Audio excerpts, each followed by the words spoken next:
श्रीपादराजं शरणं प्रपद्ये। अध्याय 7 खगोળ વર્ણન। શ્રીપાદ શ્રી વલ્લભ ચરિત્રામૃતનો મહિમા। વહેલી પ્રભાતે શ્રી તિરુમલદાસે પોતાનો નિત્યક્રમ પતાવી આગળની વાત કહેવાની શરૂઆત કરી। તેઓ કહેવા લાગ્યા, અરે શંકર ભટ્ટ, શ્રીપાદ શ્રી વલ્લભનું ચરિત્ર અદ્ભુત, અતર્ક્ય અને અપૂર્વ છે। તેમનો અપાર સ્નેહ હોવાને લીધે તેમનું દિવ્ય ચરિત્ર લખવાનું મહાભાગ્ય તને સાંપડ્યું છે। આવી સુવર્ણ તક શ્રીના સંકલ્પને લીધે જ તને સાંપડી છે। શ્રીપાદનું એક જ સમયે અનેક સ્થળે પ્રગટ થવું। નરસાવધાની મૃત્યુમુખમાંથી બચી ગયા તે પછી તેમની આકર્ષણ શક્તિ ક્ષીણ થઈ। પૂર્વે સાધના રથ હોવાથી જે મનુષ્યનું ધ્યાન તેઓ કરતા તે વ્યક્તિ ગમે તેટલી દૂર હોય તો પણ આકર્ષિત થઈ તેમની પાસે આવી જતી। હવે તેમની તે શક્તિ ક્ષીણ થઈ ચૂકી હતી। પૂર્વે જે લોકો તેમનાથી બીતા હતા તે હવે બિલકુલ ભય પામતા ન હતા। તક મળે તો તેમનો ઉપહાસ કરી તેમને દુઃખ પહોંચાડતા। તેમની આર્થિક સ્થિતિ પણ નબળી થતી હતી। 2 ટંક જમવા માટે પણ કેટલીક વાર મુશ્કેલી પડતી। ઉપર દર્શાવ્યા મુજબની સ્થિતિમાં નરસાવધાની મનમાં આક્રોશ કરતા ઘર બહાર આવ્યા। તે સમયે મહાચાર્ય બાપરના ચારીલો પોતાના પૌત્રને કેળ પર બેસાડી પોતાના ઘર તરફ જતા હતા। રાજ શર્માના ઘર પાસેથી એક વળાંક હતો। તે વળાંક સીધો બાપનના આરેલોના ઘર તરફ જતો હતો। શ્રીપાદ બચપણમાં પોતાના ઘર કરતાં વધુ સમય દાદાના ઘેર જ રહેતા। શ્રી નરસિંહ વર્મા અને શ્રી વેંકટપૈયા શ્રેષ્ઠીને ઘેર પણ સ્વેચ્છાથી જતા। નરસાવધાનીને થયું કે શ્રીપાદ સાથે વાર્તાલાપ કરવો, તે નિર્દોષ અને મોહક દિવ્ય બાળકને કેળ પર લઈ વહાલ કરવું, એમ તેમને થયું। નરસાવધાનીની દ્રષ્ટિ શ્રીપાદ પર પડી। શ્રીપાદે નરસાવધાની તરફ દ્રષ્ટિ ફેંકી મંદ સ્મિત કર્યું। તે સ્મિત ખૂબ મોહક હતું। નરસાવધાની જે ભિક્ષા કાજે શ્રેષ્ઠીને ઘેર ગયા ત્યાં શ્રીપાદ શ્રેષ્ઠીના ખોળામાં રમતા હતા। નરસાવધાની તરફ જોઈ શ્રીપાદે મંદ સ્મિત કર્યું। નરસાવધાની ભિક્ષા લઈ નરસિંહ વર્માના ઘેર ગયા ત્યાં શ્રીપાદ નરસિંહ વર્માના ખભા પર રમતા નરસાવધાનીએ જોયા। નરસાવધાની તરફ જોઈને શ્રીપાદ ફરી મોહક રીતે હસ્યા। એક જ વખતે બાળક શ્રીપાદ શ્રેષ્ઠીના ઘેર, વર્માને ઘેર તેમજ દાદા બાપનને આરેલીને ઘેર હતા। આમ એક જ વ્યક્તિ 3 સ્થળે વિદ્યમાન હોઈ શકે કે કેમ તે કોયડો હતો। આ સ્વપ્ન છે કે વિષ્ણુની માયા છે તે સમજાતું ન હતું। ગામના લોકો નરસાવધાનીને હેરાન કરવા લાગ્યા। પાદ ગયા ક્ષેત્રની સ્વયંભૂ દત્તમૂર્તિ અદૃશ્ય કરવા પાછળ નરસાવધાનીનો જ હાથ છે તેમ લોકો નિંદા કરવા લાગ્યા। લોકનિંદાથી ત્રાસીને નરસાવધાની ભ્રમિષ્ઠની જેમ પાછા ફર્યા। પતિની આવી પરિસ્થિતિ જોઈને પત્નીને ખૂબ જ દુઃખ થયું।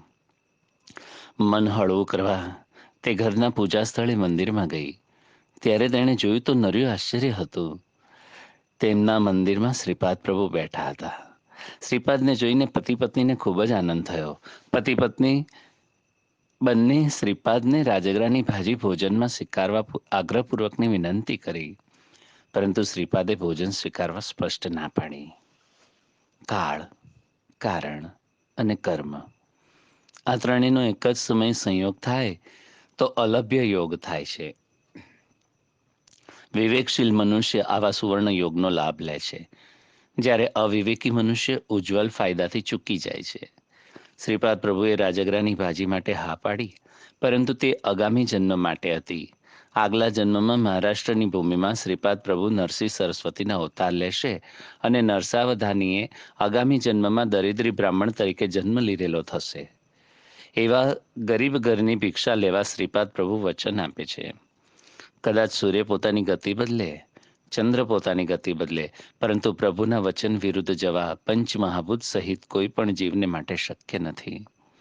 આખું જગત ફરી જાય, યુગ ફરી જાય તો પણ શ્રીપાદની લીલાઓ નિત્ય, સત્ય અને નિત્ય નૂતન છે। ઘરના મંદિરમાં શ્રીપાદ પ્રભુએ નરસાવધાની અને તેમના ધર્મપત્નીને હિતોપદેશ કર્યો। આ ઉપદેશ દત્ત ભક્તોને માટે અત્યંત ઉપયોગી છે. નરસાવધાની અને શ્રીપાદ શ્રી વલ્લભ વચ્ચે થયેલો સંવાદ અને શ્રીપાદ પ્રભુનો ઉપદેશ. પ્રશ્ન: તું કોણ છે? દેવતા, યક્ષ કે માંત્રિક? ઉત્તર: હું એટલે હું જ છું.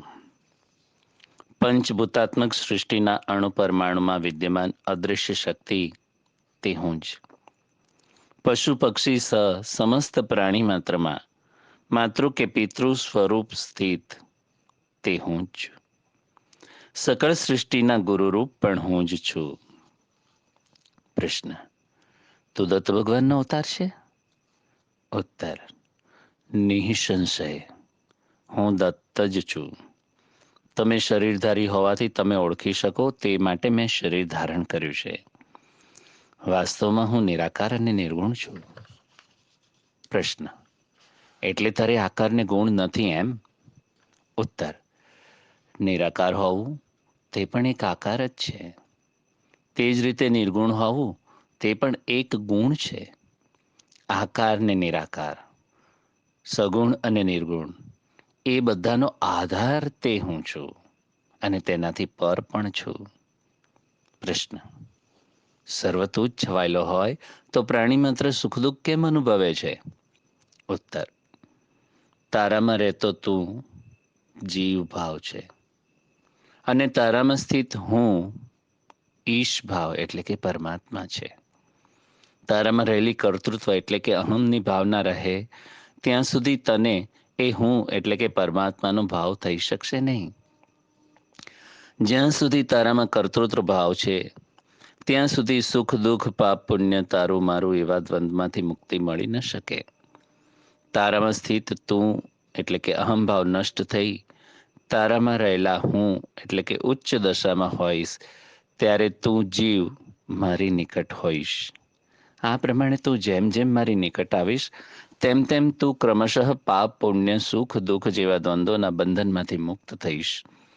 તું મારો આશ્રય લઈશ ત્યારે સુખ સંપન્ન હોઈશ. પ્રશ્ન: જીવાત્મા અને પરમાત્મા જુદા જુદા છે તેમ કેટલાકનું માનવું છે. કેટલાકના મંતવ્ય મુજબ જીવાત્મા અને પરમાત્માના ઘનિષ્ઠ સંબંધો છે, જ્યારે કેટલાકનું કહેવું છે કે જીવ જ પરમાત્મા છે. આ ત્રણેયમાં સત્ય હકીકત કઈ? ઉત્તર: તું ભિન્ન અને હું ભિન્ન. આમ ભિન્નત્વની ભાવના હોય તો વાંધો નથી. તારી અંદર રહેલો અહંકાર નાશ પામ્યા પછી આપણે બંને દ્વૈતમાં રમમાણ થવાથી આનંદની પ્રાપ્તિ થશે. મારા અનુગ્રહને લીધે સર્વ ચાલી રહ્યું છે. તું કેવળ નિમિત્ત માત્ર છે. આ તત્વનું અનુકરણ કરવાથી પણ આનંદજનક સ્થિતિએ પહોંચીશ. મોહનો નાશ થયા પછી દ્વૈત સ્થિતિ પણ મોક્ષ જ છે. તારો અહંકાર પૂર્ણતઃ નાશ પામે એટલે તારી કર્તૃત્વની ભાવના નાશ પામશે. તારામાં તું ન રહેતા કેવળ હું છું તેવી સ્થિતિમાં મનની કલ્પના શક્તિથી ન અનુભવી શકાય એવા બ્રહ્માનંદનો અનુભવ થાય છે. આથી અદ્વૈત સ્થિતિમાં હોય તો પણ મોક્ષ પ્રાપ્ત થાય છે. દ્વૈત સ્થિતિ હોય અથવા વિશિષ્ટ અદ્વૈત સ્થિતિમાં હોય તો પણ મોક્ષ સિદ્ધિ બ્રહ્માનંદ સ્થિતિ માત્ર એક જ છે. તે સ્થિતિ મન કાયા વાચાને અગોચર છે. કેવળ અનુભવથી જ જાણી શકાય છે. પ્રશ્ન: અવધૂત સ્થિતિમાં સ્થિત કેટલાક મહાત્માઓ તેઓ પોતે જ બ્રહ્મ હોવાનું કહે છે, તો પછી તું અવધૂત છે? ઉત્તર: ના, હું અવધૂત નથી.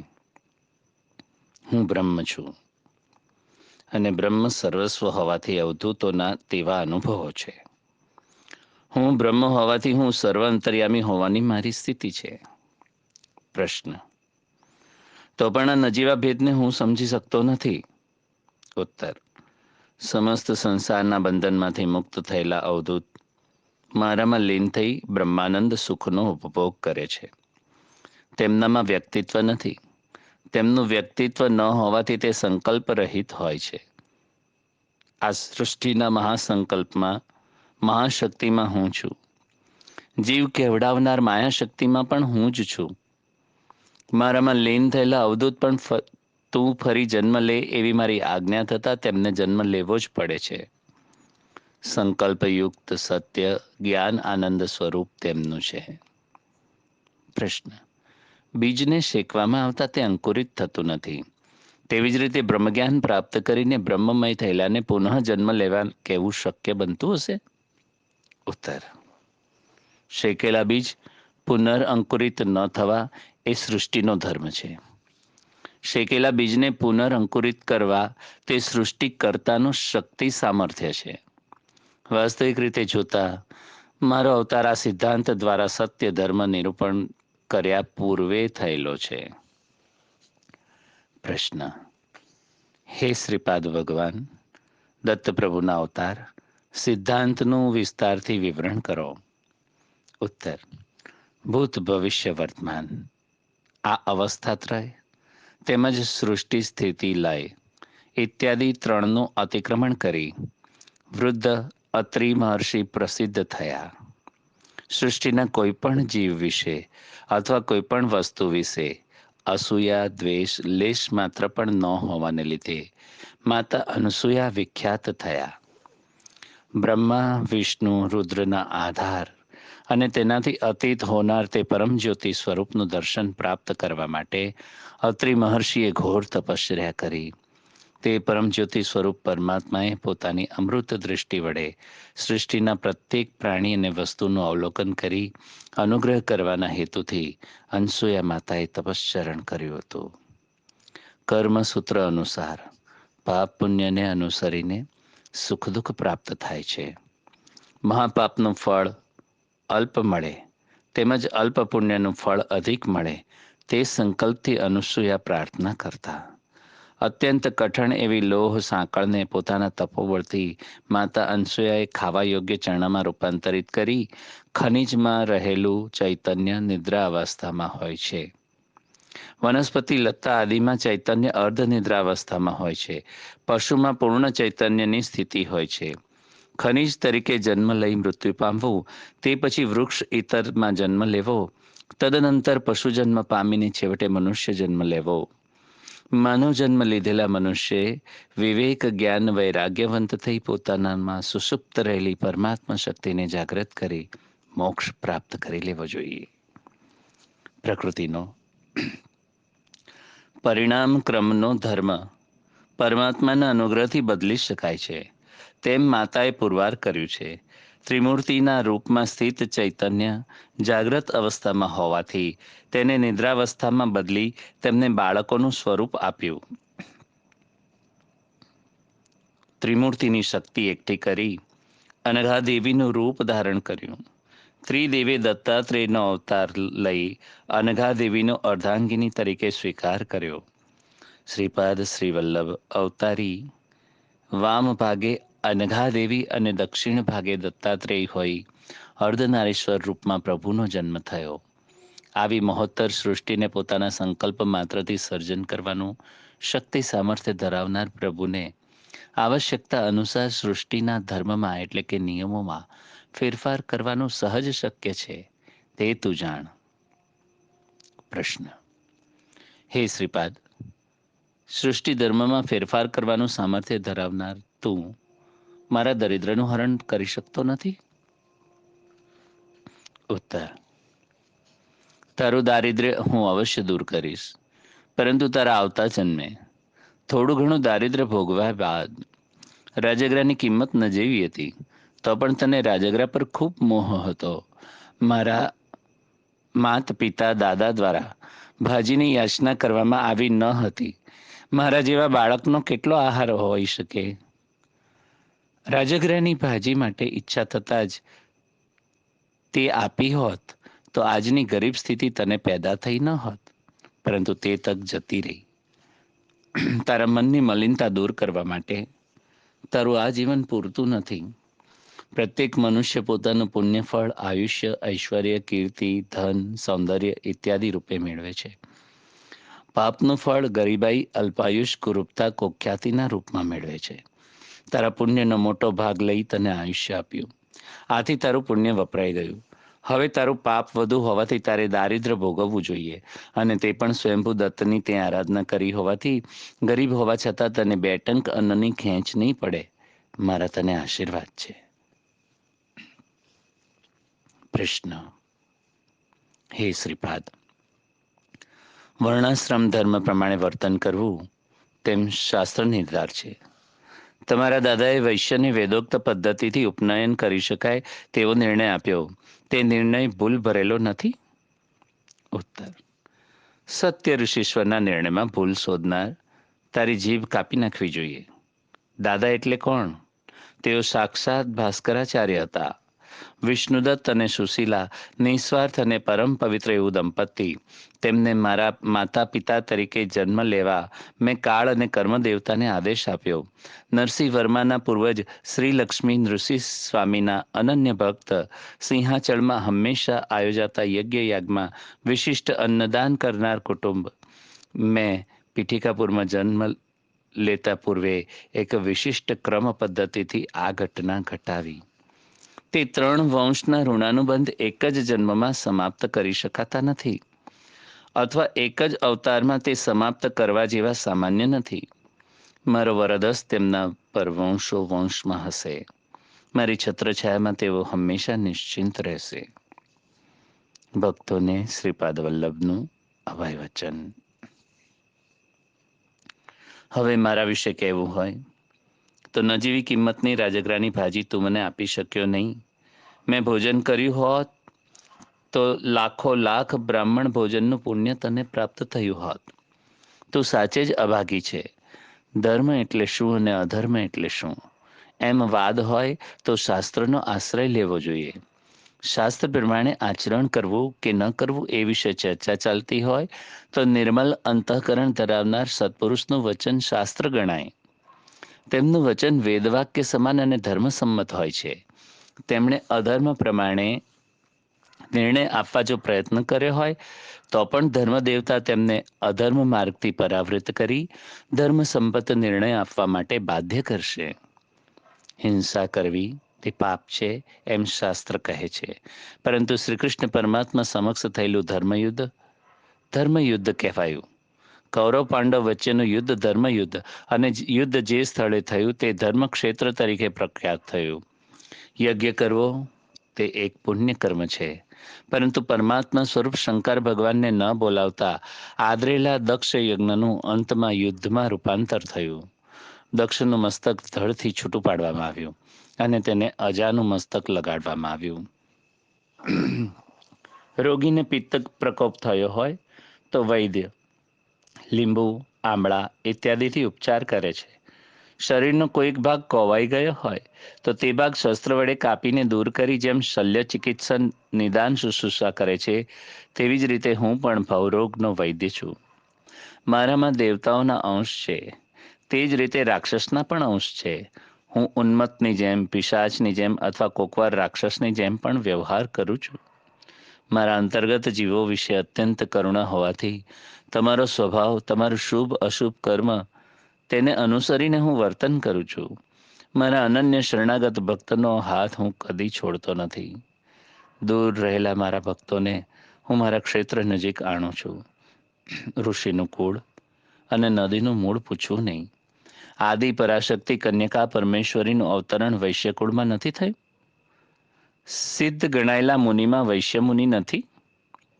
બ્રાહ્મણ, ક્ષત્રિય, વૈશ્ય જ નહીં પરંતુ શૂદ્ર જો નિષ્ઠાપૂર્વક નિયમ પાલન કરનાર હોય તો વેદોક્ત ઉપનયનનો અધિકારી છે. ઉપનયન સંસ્કારથી ત્રીજું જ્ઞાન નેત્ર ખુલવું જ જોઈએ. અંતઃકરણ શુદ્ધ થઈ બ્રહ્મજ્ઞાનમાં મન મગ્ન થવું જોઈએ. તારું મન શાક જ્ઞાનમાં એટલે રાજગરામાં પૂર્ણતઃ મગ્ન થયેલું છે. બ્રહ્મ શું બજારમાં વેચાતી મળતી ચીજ છે? આ જન્મે બ્રાહ્મણ તરીકે જન્મનાર આગામી જન્મમાં ચાંડાળ તરીકે પણ જન્મ લઈ શકે છે. તે જ પ્રમાણે આ જન્મે ચંડાળ તરીકે જન્મનાર આવતા જન્મે બ્રાહ્મણ તરીકે પણ જન્મ ધારણ કરી શકે છે. બ્રહ્મ એ કુળ, મત, દેશ, કાળથી પણ અતીત એવું રહસ્ય છે એમ તું જાણ. દેવ એ ભાવના પ્રિય અને બ્રાહ્મ પ્રિય એટલે કે વસ્તુ પ્રિય નથી. તારી ભાવના અનુસાર દૈવ કાર્ય કરે છે. બ્રહ્મજ્ઞાનનો ઉપદેશ કરતી વખતે હું બ્રાહ્મણ હોઉં છું. ભક્તોનો યોગક્ષેમ ચલાવવા તથા અનુગ્રહ કરવા માટે જ્યારે રાજ દરબારમાં હોઉં છું ત્યારે હું ક્ષત્રિય હોઉં છું. દરેક જીવ પોતપોતાના પાપ પુણ્ય કર્મ પ્રમાણે ફળ મેળવે છે. પ્રત્યેક જીવનો પાપ પુણ્ય કર્મનો હિસાબ મારી પાસે છે. બરાબર તોલી માપીને પાપ પુણ્યના ફળની વહેંચણી કરતી વખતે હું વૈશ્ય છું. ભક્તોના કષ્ટો પોતાના શરીર પર લઈ તેમને સુખ શાંતિ પ્રદાન કરવાનો સેવા ધર્મ ધારણ કરું છું ત્યારે હું શુદ્ર છું. જીવ મૃત્યુ પામ્યા પછી ચિત્તાગ્નિ આપીને તેના શરીરને ભસ્મીભૂત કરી ઉત્તમ ગતિ પ્રાપ્ત કરાવી આપનાર હું ઘોર ખોદનાર ચંડાળ છું. હવે તું મને કહે, હું કયા કુળનો છું? પ્રશ્ન. શ્રીપાદ, મને ક્ષમા કર.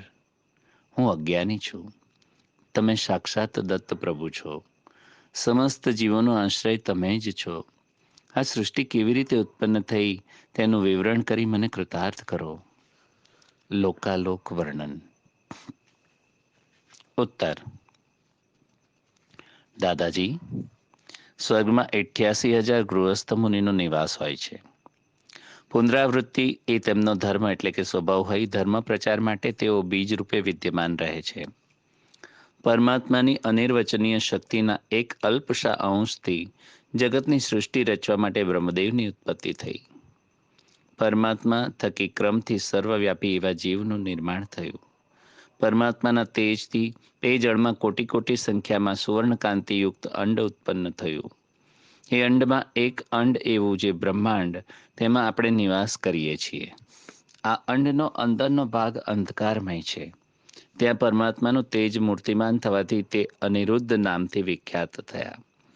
એ અંડમાંનો અંધકાર પરમાત્માએ પોતાના તેજથી દૂર કર્યો. હિરણ્યગર્ભ, સૂર્ય, સવિતા, પરમજ્યોતિ ઇત્યાદિ અનેક નામથી વેદમાં તેનો ઉલ્લેખ છે. ત્રેતાયુગમાં પીઠિકાપુરમાં 1 કરોડ બ્રહ્માંડમાં વ્યાપેલા દત્તાત્રેયના તેજને ઉદ્દેશી ભારદ્વાજ મહર્ષિએ સાવિત્રુ કાઠક યજ્ઞનું આયોજન કર્યું. સત્યલોકમાં નિરામય સ્થાન નામનું એક સ્થાન છે. ત્રિખંડ સોપાનમાં વસુ, રુદ્ર અને આદિત્ય નામના પિતૃગણોનો ત્યાં વાસ છે. નિરામય સ્થાનના સંરક્ષક તરીકે તેઓ ફરજ બજાવે છે.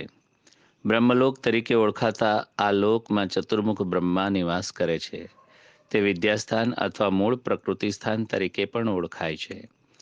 તેના પર શ્રીનગર નામે પ્રખ્યાત સ્થળ આવેલું છે. તેની પર મહાકૈલાસ, તેના પર કારણ વૈકુંઠ આવેલું છે. સત્યલોકમાં પુરાણપુર નામનું વિદ્યાધર સ્થાન છે. તપોલોકમાં અંજનાપતિપુરમાં સાધ્યો નિવાસ કરે છે. જનલોકમાં અંબાવતીપુર સ્થળે સનક સનંદન આદિ ઋષિઓનો નિવાસ છે. મહાલોકમાં જ્યોતિષ્મતીપુરમાં સિદ્ધ આદિ ગણોનો વાસ છે. સ્વર્ગલોકમાં અમરાવતીપુરમાં દેવેન્દ્ર આદિ દેવતાગણોનો વાસ છે. ખગોળીય સંબંધિત ગ્રહ, નક્ષત્ર આદિથી વ્યાપ્ત પૂર્વલોકમાં રથાંતપુરમાં વિશ્વકર્મા નામના દેવ શિલ્પીનો નિવાસ છે. દાદા, ભૂલોકના 2 ભાગ છે. માનવનો નિવાસ જેમાં છે તેવા એક ભાગને ભૂગોળ કહે છે. તદુપરાંત મહાભૂમિ નામનો બીજો વિભાગ પણ છે. આ મહાભૂમિ ભૂગોલકની દક્ષિણે 5 કરોડ બ્રહ્માંડ યોજન દૂર સ્થિત છે. મર્ત્યલોક એટલે ભૂલોક અને ભૂવરલોક, અને તેમાં મહાભૂમિનો પણ સમાવેશ થાય છે. ફરીથી કહું છું, મર્ત્યલોક એટલે ભૂલોક અને ભૂવરલોક, એમાં મહાભૂમિનો પણ સમાવેશ થાય છે. પાતાળમાં અતલ, વિતલ, સુતલ, રસાતલ, તલાતલ, મહાતલ અને પાતાલ, આ પ્રમાણે 7 લોક છે. ટૂંકમાં આને સ્વર્ગ, મૃત્યુ અને પાતાળ લોક એમ કહે છે. આપણે રહીએ છીએ તે ભૂગોળની નીચે મહાભૂમિ આવેલી છે. તેનો મધ્યભાગ ઊંચો અને ચક્રાકાર છે. તેને લીધે તેના ઉપલા સ્તર પર સૂર્ય, ચંદ્ર સદા ચળકે છે. સતત પ્રકાશમાન હોવાને લીધે ત્યાં કાળમાનનો નિર્ણય નથી. આ મહાભૂમિ પર 7 સમુદ્ર, 7 દ્વીપ છે. જંબુદ્વીપ આ મહાભૂમિ પર આવેલો છે. ભૂલોક અને ભુવરલોક આ બંનેની સંયુક્ત સંજ્ઞા મર્ત્યલોક તરીકે છે. ભૂલોકમાં મહાભૂમિ અને ભૂગોળ એમ 2 પ્રકાર છે. સૃષ્ટિના પ્રારંભે સર્વલોક જળમય હતા. પ્રજાપતિએ સૃષ્ટિ રચના કરવાના હેતુથી તપશ્ચર્યા કરી ત્યારે જળની સપાટી પર તરતા એવા ઘણા પર્ણો એટલે કે પાંદડાના દર્શન થયા. પ્રજાપતિએ વરાહ રૂપ ધારણ કરી પુષ્કર પર્ણ નજીક ભૂસકો માર્યો અને તેની નીચે મહાભૂમિ જડી. મહાભૂમિની થોડી ભીની માટી તેમણે પોતાના ધારદાર દાંત વડે 2 ભાગમાં વહેંચી. એક ભાગ પાણી પર લાવ્યા અને પુષ્કર પર્ણ પર મૂક્યો. તે ભાગ પૃથ્વી થઈ. દાદા, આ ભૂગોળ કહેવાય છે. મહાભૂમિથી ભૂગોળનું અંતર 5 કરોડ બ્રહ્માંડ યોજન છે. મહાભૂમિનો વિસ્તાર 50 કરોડ યોજન છે. જંબુદ્વીપ નામનો દ્વીપ આ મહાભૂમિ પર આવેલો છે. તેના 9 ખંડો છે.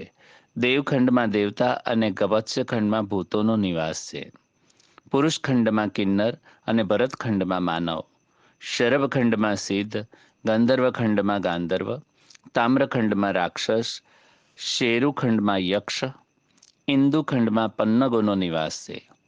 મહાભૂમિ પર આવેલા જંબુદ્વીપના દક્ષિણે આવેલા ભરતખંડમાં ભરતપુરી વૈવસ્વત મનુભૂ ઋષિ માનવો સાથે રાજ કરી રહ્યા છે. મહાભૂમિ પર જંબુદ્વીપની જેમ ભૂગોળ પર જંબુદ્વીપ આવેલો છે. મારો શ્રીપાદ શ્રી વલ્લભ અવતાર પીઠિકાપુરમમાં થતા 100 વર્ષ પૂર્વે મહાભૂમિમાં મારું આગમન થયું. મહાભૂમિ પર રહેલા જંબુદ્વીપનો વિસ્તાર 1 લાખ યોજન જેટલો છે. જંબુદ્વીપ પર કેવળ ભરતખંડી વૈવસ્વત મનુ છે. ઇતર ખંડોમાં દેવયોનિનો નિવાસ છે. કુમળા ઉનાળા જેવો પ્રકાશ હોય ત્યાં દિવસ કે રાત્રિનો ભેદ નથી. સમુદ્રના 1 લાખ યોજન, લવણપ્લક્ષ દ્વીપના 2 લાખ યોજન, ઇક્ષુરસ સમુદ્રના 2 લાખ યોજન, કુશ દ્વીપના 4 લાખ યોજન, સુરા સમુદ્રના 4 લાખ યોજન, ક્રૌંચ દ્વીપના 8 લાખ યોજન, સર્પી સમુદ્રના 8 લાખ યોજન, શાક દ્વીપના 16 લાખ યોજન, દધી સમુદ્રના 16 લાખ યોજન, શાલ્મલી દ્વીપના 32 લાખ યોજન, ક્ષીર સમુદ્રના 32 લાખ યોજન, પુષ્કર દ્વીપના 64 લાખ યોજન, શુદ્ધ જળ સમુદ્રના 64 લાખ યોજન, ચલાચર પર્વતના 128 લાખ યોજન, ચક્રાવલી પર્વતના 256 લાખ યોજન, લોકાલોક પર્વતના 512 લાખ યોજન, તપોભૂમિના 1250 લાખ યોજન આ પ્રમાણેનો વિસ્તાર છે. લોકાલોક પર્વતની પહેલી પાર સૂર્યરશ્મિથી જઈ શકાતું નથી. આથી લોકાલોક પર્વત અને અંડાંત આ બંનેમાં અંધકાર છવાયેલો હોય છે. અંડાંતનો વિસ્તાર 1 કોટી યોજન છે. વરાહાવતાર અથવા નૃસિંહાવતાર ભૂમિને વ્યાપ્ત કરનાર એવા અવતાર નથી. વરાહ એટલે શુકર નહીં, પરંતુ તીક્ષ્ણ દાંતવાળો એક ખડગ મૃગ છે. દ્વીપ, દ્વીપાધિપતિ અને દ્વીપાધિ દેવતાનું વર્ણન. મહાભૂમિમાં સ્થિત જંબુદ્વીપનું સ્વયંભૂ મનુએ ચક્રવર્તી તરીકે પાલન કર્યું. તેના 7 પુત્ર 7 દ્વીપના અધિપતિ થયા. યક્ષદ્વીપના મેઘાતિથિ, શાલ્મલ દ્વીપના વપુષ્મંત, કુશ દ્વીપના જ્યોતિષ્મંત, ક્રૌંચ દ્વીપના દ્યુતિમંત, શાક દ્વીપના હવ્ય, પુષ્કર દ્વીપના સવન સૌ પ્રથમ ચક્રવર્તી થયા.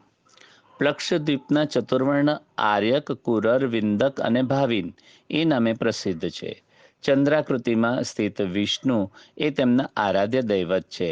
શાલ્મલ દ્વીપના કપિલ, ચારણક, પીત અને કૃષ્ણ એ 4 વર્ણ છે. તેમના આરાધ્ય દેવ વિષ્ણુ છે. કુશ દ્વીપમાં દમી, સુમિષ્ણ, સ્નેહ અને મંદેહ એ 4 વર્ણ છે. તેમના આરાધ્ય દેવ બ્રહ્મા છે. ક્રૌંચ દ્વીપમાં પુષ્કર, પુષ્કલ, ધન્ય અને પિશ્ય એ 4 વર્ણ છે. તેમનું આરાધ્ય દૈવત રુદ્ર છે.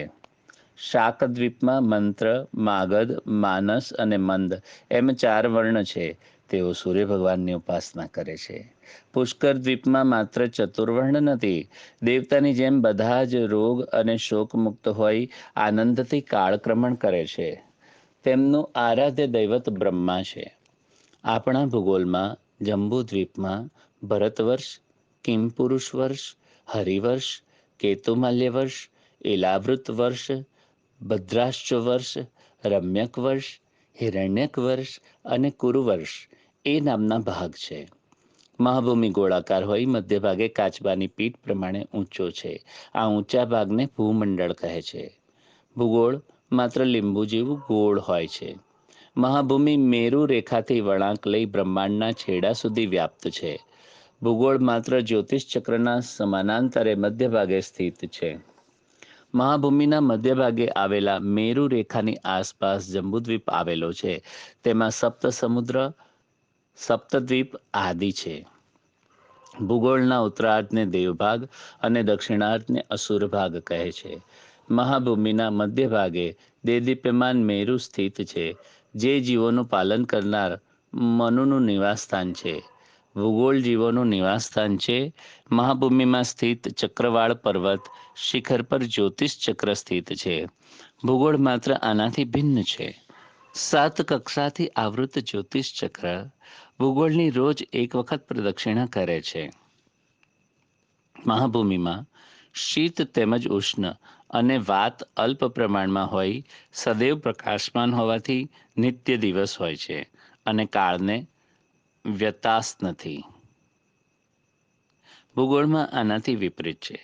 મહાભૂમિ કેવળ પુણ્યફળ અનુભવવા માટે મેળવવા યોગ્ય છે. સ્થૂળ શરીરથી અપ્રાપ્ય છે. ભૂગોળ પુણ્ય મેળવવા માટે કર્મભૂમિ હોય, સ્થૂળ શરીર ધારીને રહેવા માટેની ભૂમિ છે. મહાભૂમિ પર મનુ પ્રલય સિવાય બીજા પ્રલય ઉદ્ભવતા નથી.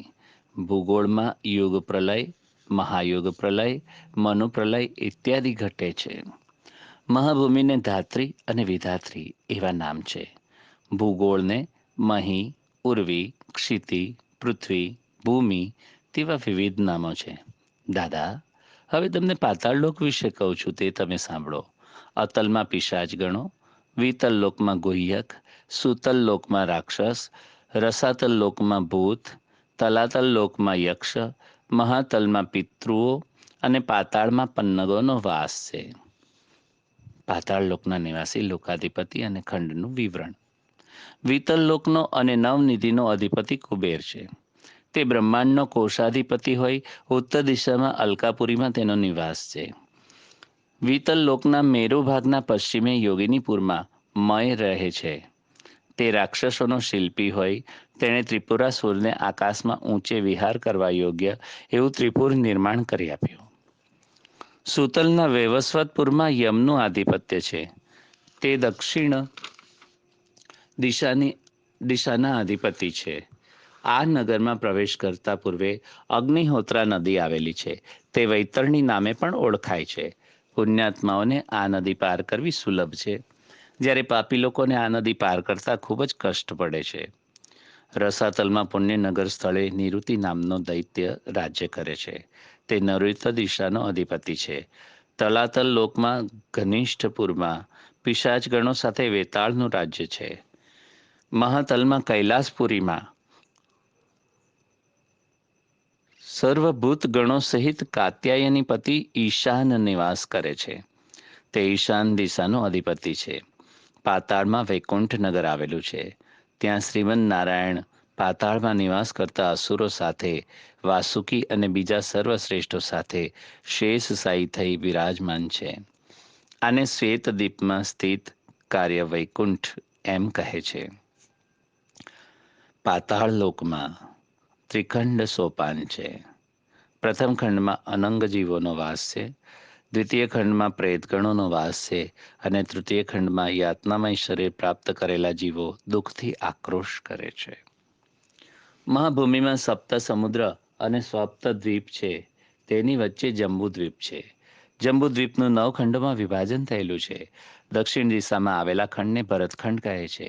ભરતખંડમાં ભરતપુરમાં સ્વયંભૂ મનુ રહે છે. અનેક પુણ્યજીવ ઋષિ સ્વયંભૂ મનુના રાજ્યમાં નિવાસ કરે છે. તેઓ તે લોકના ધર્મનું પાલન કરે છે. મહાભૂમિ પર સપ્તદ્વીપની આસપાસ ચરાચર, ચક્રવાળ, લોકાલોક જેવા પર્વત સ્વર્ગલોક સુધી વ્યાપ્ત છે. આ પર્વતો કાંતિ કિરણોને પોતાના મધ્યથી ક્યારેય પસારિત થવા દેતા નથી. મહાભૂમિની નીચે 7 અધોલોક છે. તે સપ્ત પાતાળ નામે ઓળખાય છે. અતલ લોકમાં પિશાચનો વાસ છે. વિતલ લોકમાં અલકાપુરીમાં કુબેર નિવાસ કરે છે. યોગિનીપુરમાં રાક્ષસો સાથે મય રહે છે. સુતલ લોકમાં રાજા બલિ પોતાના પરિવાર સાથે રહે છે. વૈવસ્વતપુર નામનું યમનું નિવાસ સ્થાન છે. અહીંના નરકમાં પાપી જીવો નરક યાતના ભોગવે છે. રસાતલ લોકમાં પુણ્યપુરમાં નિવૃત્તિ ભૂતગણો સાથે નિવાસ કરે છે. તલાતલ લોકમાં ઘનિષ્ઠાપુરમાં વેતાળ રહે છે. કૈલાસપુરીમાં રુદ્ર રહે છે. મહાતલમાં પિતૃદેવોનો વાસ છે. પાતાળમાં શ્વેતદીપ વૈકુંઠ છે. તેમાં નારાયણનો વાસ છે. મેરુને અડીને નીચેના ભાગે અનંગ જીવો, પ્રેતગણ અને યાતના દેહ હોય છે. નિરાલંબ એટલે કે સુયગ્ર સ્થાનમાં મહાપાતકી હોય છે. ભોજનને અંતે રૌરવે અપુણ્ય નિલયે પહનાર્બુદ નિવાસીનામ અર્થિનામ ઉદકમ દત્તમ અક્ષયમ ઉપતિષ્ઠતી. આમ બોલીને તે ઉત્તરાપોષણમાં આ જીવોને ઉદક પ્રદાન કરવું. લોકનું નામ અને તેનું વિસ્તૃત વર્ણન. ભૂલોકમાં રહેલું ભૂગોળ અને મહાભૂમિ ભિન્ન છે. તેને સ્પષ્ટ રીતે સમજવાની જરૂર છે. ભૂગોળ બિંદુ પર ઉર્ધ્વ ધ્રુવ સ્થાન પર્યંતના પ્રદેશમાં મેરુ રેખાને પ્રકાશમાન કરનાર સૂર્યલોક છે. આ સૂર્ય દેવતાનો લોક છે, પરંતુ સૂર્ય ગ્રહ મંડળ નથી. આ જ પ્રમાણે ચંદ્રલોક, અંગારકલોક, બુધલોક, ગુરુલોક, શુક્રલોક, શનૈશ્વરલોક, રાશિ આદિ દેવતાલોક, નક્ષત્ર દેવતાલોક, 7 ઋષિલોક, ઉર્ધ્વ ધ્રુવલોક ઇત્યાદિ વિદ્યમાન છે. આ ઉપરાંત પણ બીજા અવાંતર લોક છે. ભ્રૂમધ્ય બિંદુથી સૂર્યલોક 1,00,000 બ્રહ્માંડ યોજન દૂર છે. આ સૂર્યગ્રહના અધિપતિ રહેતા સૂર્યદેવનું સ્થાન છે. ભ્રૂમધ્ય બિંદુથી ચંદ્રલોક 2,00,000 બ્રહ્માંડ યોજન દૂર છે. અંગારક, મંગળ આ 3,00,000 બ્રહ્માંડ યોજન દૂર. બુધલોક 5,00,000 બ્રહ્માંડ યોજન દૂર. ગુરુલોક 7,00,000 બ્રહ્માંડ યોજન દૂર. શુક્રલોક 9,00,000 બ્રહ્માંડ યોજન દૂર. શનૈશ્વર લોક 11,00,000 બ્રહ્માંડ યોજન દૂર. રાશિ આદિ દેવતા લોક 12,00,000 બ્રહ્માંડ યોજન દૂર. નક્ષત્ર આદિ દેવતા લોક 13,00,000 બ્રહ્માંડ યોજનો દૂર. 7 ઋષિ લોક 14,00,000 બ્રહ્માંડ યોજનો દૂર. ધ્રુવલોક 15,00,000 યોજનો દૂર આવેલો છે. ઉપર બતાવ્યા પ્રમાણે ભૂમધ્ય બિંદુથી વિવિધ અંતર પર સ્વર્ગલોક, મહરલોક, જનલોક, તપોલોક, સત્યલોક આવેલા છે. ભૂમધ્ય બિંદુથી બ્રહ્માંડની હદ સુધી, અંડના અંત સુધી 24,50,00,000 બ્રહ્માંડ યોજન જેટલું અંતર છે. ભૂમધ્ય બિંદુથી અંડાંડની બહારની સપાટી સુધી 25,50,00,000 બ્રહ્માંડ યોજનો જેટલું અંતર છે. ભૂલોક, ભુવલોક અને સ્વર્ગલોક પ્રલયકાળે નાશ પામે છે. સ્વરલોક ઉપરના મહરલોકનો થોડો ઘણો નાશ થઈને તે સ્થિર રહે છે. તેનાથી પર ઉપર આવેલા જન, તપ અને સત્યલોક બ્રહ્માજીના આયુષ્યના અંતે નાશ પામે છે. સ્વર્ગ એટલે સ્વરલોક, મહરલોક, જનલોક, તપોલોક, સત્યલોક અને અંડાંત એટલે કે અંડનો અંતભાગ સુધીનો પ્રદેશ. દાદા, દત્ત તત્વનો અનુભવ લેવો હોય તો લાખો વખત જન્મ લેવો પડે. કોટીને કોટી બ્રહ્માંડને આર પાર વ્યાપ્ત કરનાર એકમેવ તેજની રાશિ એટલે દત્ત. તે દત્ત ભગવાન જ તારી સામે સ્થિત શ્રીપાદ શ્રી વલ્લભ છે, તેને તું જાણ. શ્રી ચરણોએ સાંભળેલો હિતોપદેશ સાંભળી, શ્રી ચરણોએ સંભળાવેલો હિતોપદેશ સાંભળી નરસાવધાની અને તેમની પત્ની આશ્ચર્યચકિત થયા. 1 વર્ષના બાળકે અધિકારપૂર્વક અને મહત્વપૂર્ણ ગહન વિષય કયો? તેણે પોતે સ્વયં દત્ત છે તેમ પણ કહ્યું. આ બધું સાંભળી નરસાવધાની અને તેની પત્નીથી રહેવાયું નહીં. તે ચોધાર આંસુથી રડવા લાગ્યા. તે દિવ્ય શિશુના શ્રીચરણના સ્પર્શ કરવાની ઈચ્છા તેમણે વ્યક્ત કરી. શ્રીપાદે તે માટે સ્પષ્ટ ના પાડી. નરસાવધાની અને તેમના પત્ની પૂર્વ સ્થળે જાણે કે ચોંટી રહ્યા. શ્રીપાદ પ્રભુ કહે છે, કોટી કોટી બ્રહ્માંડમાં વ્યાપ્ત એકમેવ તત્વ હું જ છું. હું જ દત્ત છું. દિશા એ જ મારું વસ્ત્ર છે. આથી હું દિગંબર નામે ઓળખાવું છું. જે કોઈ ત્રિકરણ શુદ્ધિથી દત્ત દિગંબરા, શ્રીપાદ શ્રી વલ્લભ દિગંબરા, નરસિંહ સરસ્વતી દિગંબરા આ નામથી ભજન કીર્તન કરે છે, ત્યાં હું સૂક્ષ્મ રૂપથી હંમેશા હાજર રહું છું. મારા માતામહ શ્રી બાપન્નાચાર્ય પરપ્રાંતમાંથી પાદ ગયા એટલે કે પીઠાપુર ક્ષેત્રે શ્રાદ્ધ કર્મ કરવા આવેલા લોકોને સેવાભાવથી ભોજન અને નિવાસની વ્યવસ્થા કરતા હતા. કેટલાક લોકોએ શંકા કરી કે તમારા સ્વયંભૂ દત્ત ક્યાં ગયા? અદ્રશ્ય થઈ ગયા?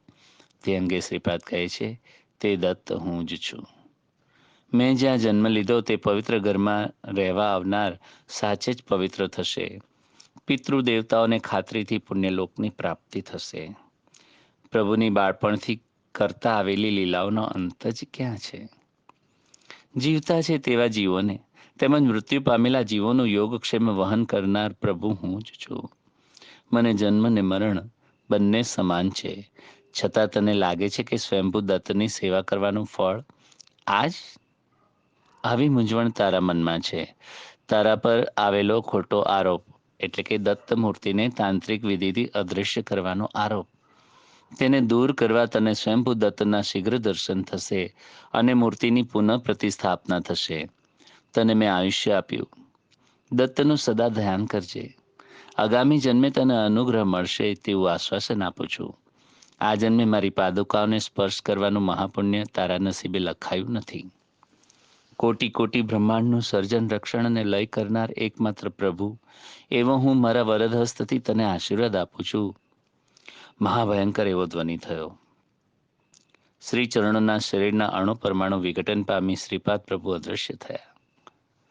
હે ભક્ત શંકર ભટ્ટ, શ્રીપાદે પોતાના નામ પાછળ દિગંબરા આ નામ જોડી જપ કરવાનું રહસ્ય આ પ્રકારે સમજાવ્યું.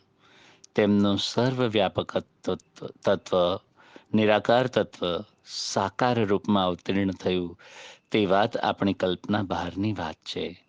નાનું શિશુ સ્વરૂપ નિર્દોષ હસતો ચહેરો ધારણ કરેલા તે જગત પ્રભુની બાળપણથી કરતા આવેલી લીલાઓનો અંત જ ક્યાં છે? શ્રીપાદ શ્રી વલ્લભનો જય જયકાર હો. શ્રીપાદ શ્રી વલ્લભનો જય જયકાર હો. શ્રીપાદ શ્રી વલ્લભનો જય જયકાર હો. અધ્યાય 7 સમાપ્ત.